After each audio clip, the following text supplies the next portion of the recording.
नाम के छोटे से गांव में एक साधारण किसान रहता था, वीरेन। गांव की मिट्टी कभी इतनी उपजाऊ थी कि धान की बालियां हवा में नाचती थी, पर आज हालात इतने बुरे थे कि लोग अपने घर का चूल्हा भी बड़ी मुश्किल से जला पाते थे। वीरेन के पिता के समय से ही परिवार पर बहुत सारा कर्ज चढ़ा था। गांव का जमींदार धवल सिंह और उसका मुंशी गंगाराम किसानों पर राजाओं जैसा रौब जमाते थे, और वीरेन पूरे गांव का सबसे बड़ा कर्जदार बन चुका था। काम का कोई सही जरिया न होने के कारण वीरेन रोज गांव से बाहर निकलकर शहर जाता।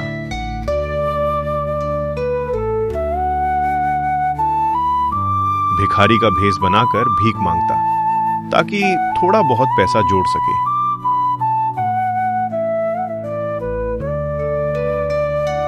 वो अपने घर वालों और गांव वालों से ये राज छुपाता था। किसी को पता नहीं था कि रोज धूल में सने फटे कपड़ों वाला वो भिखारी असल में उसी गांव का बेटा था। एक सुबह धवल सिंह और उसका मुंशी गंगाराम वीरेन के घर पहुंचे।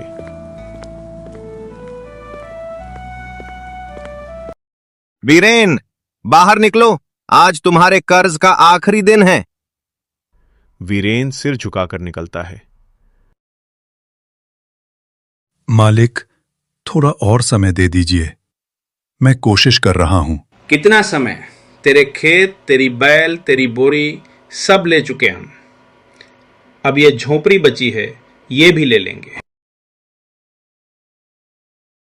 वीरेन कांपते हुए अंदर जाकर एक पोटली लाता है।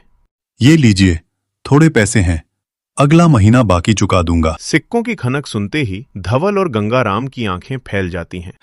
ठीक है, 1 महीना और, लेकिन ये आखिरी मौका है। दोनों बड़बड़ाते हुए चले जाते हैं। उस रात वीरेन फिर शहर की ओर निकल पड़ता है। भिखारी का भेष बनाकर मंदिरों, बाजारों, सड़कों पर भीख मांगता है। जो कुछ भी मिलता समेट कर रख लेता। एक दिन धवल सिंह अपनी पत्नी के साथ शहर आता है। उसकी नजर सड़क किनारे बैठे एक फटे पुराने भिखारी पर पड़ती है। वो भिखारी वीरेन ही। ओहो, ये है अंजोरिया का बहादुर किसान, यहां भीख मांग रहा है और घर पर बहाने। तो तू कर्ज चुकाने नहीं, भीख कमाने आया है। वीरेन आंसू रोकते हुए, मालिक, मेरी मजबूरी मत उछालिए, मैं अपने परिवार के। धवल उसकी गठरी छीनने की कोशिश करता है। तो तू कर्ज चुकाने नहीं, भीख कमाने आया है। गांव लौटते ही वो सबको बता देता है। वीरेन भीख मांगता है, गांव का नाम डुबो दिया इसने। कुछ ही दिनों में गांव वाले मजाक उड़ाने लगते हैं। देखो देखो, हमारा किसान भिखारी निकला। शर्म करो, खेत बिक गए, अब हाथ फैलाता है। एक रात वीरेन टूट जाता है। मेरे होने से ही सब दुखी हैं, शायद चला जाऊं तो अच्छा होगा।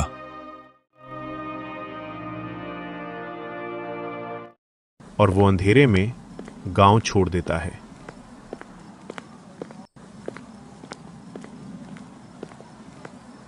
जंगल में रात गहरी हो चुकी थी। थककर वीरेन एक पेड़ के नीचे बैठता है।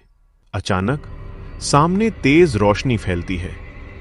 उस रोशनी से एक तेजस्वी साधु प्रकट होते हैं। बेटा, कुछ खाने को दे दो, मैंने कई दिनों से कुछ नहीं खाया। महाराज, मैं गरीब भिखारी हूं, मेरे पास देने को कुछ नहीं। साधु मुस्कुराते हैं। मुझे तो तेरा दिल दिख रहा है, साफ पर दुखों से भरा हुआ। साधु अपने कमंडल से पानी छिड़कते हैं। एक तेज प्रकाश फैलता है और अचानक वीरेन के कपड़े भिखारी जैसे ही दिखने लगते हैं। महाराज, ये कैसा चमत्कार है? बेटा, अब तो इस वेश में जो भी भीख लेगा वो 100 गुना बढ़ जाएगी। लेकिन ध्यान रहे, ये वरदान सिर्फ इसी भेष में काम करेगा। मैं इस वरदान के योग्य नहीं हूं महाराज।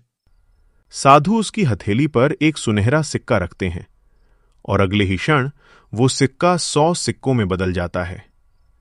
वीरेन स्तब्ध। वीरेन शहर पहुंचकर उन सिक्कों को जौहरी को बेचता है। फिर अंजोरिया के बाहर जमीन खरीदता है और एक भव्य हवेली का निर्माण शुरू करवाता है। कुछ ही महीनों में हवेली तैयार हो जाती है। साहब, आप इतने अमीर कैसे हो गए? समय बदलते देर नहीं लगती मित्र। वीरेन पूरे गांव को दावत पर बुलाता है, पर अपनी पहचान छुपाकर। इतना बड़ा महल, मालिक कौन है? सभी मेहमान बैठे होते हैं कि अचानक वीरेन भिखारी के भेष में अंदर आता है। अरे, यहां भी भीख मांगने आ गया? तभी ठेकेदार आगे आता है। ये आदमी इसी महल का मालिक है। पूरा गांव स्तब्ध। पर कैसे? जब मेरे पास कुछ नहीं था, मैं भूखा रहकर भी तुम्हारा कर्ज चुकाता था, और आज जब सब कुछ है, मैं तुम्हें अपमानित करने नहीं आया। बस यह दिखाने आया हूं, कर्म इंसान को बड़ा बनाते हैं, जन नहीं। गांव वाले शर्मिंदा होकर माफी मांगते हैं। हालांकि वीरेन अमीर बन चुका था, पर उसका दिल वही रहा। वो रोज शहर जाकर भिखारी के भेष में भीख लेता और उसे गरीबों में बांट देता, क्योंकि साधु का वरदान केवल उसी वेश में काम करता था। वीरेन ने कभी घमंड नहीं किया। उसने गांव को फिर से खड़ा किया और अंजोरिया के लोग कहते, वीरेन ने हमारी इज्जत भी बचाई और गांव भी।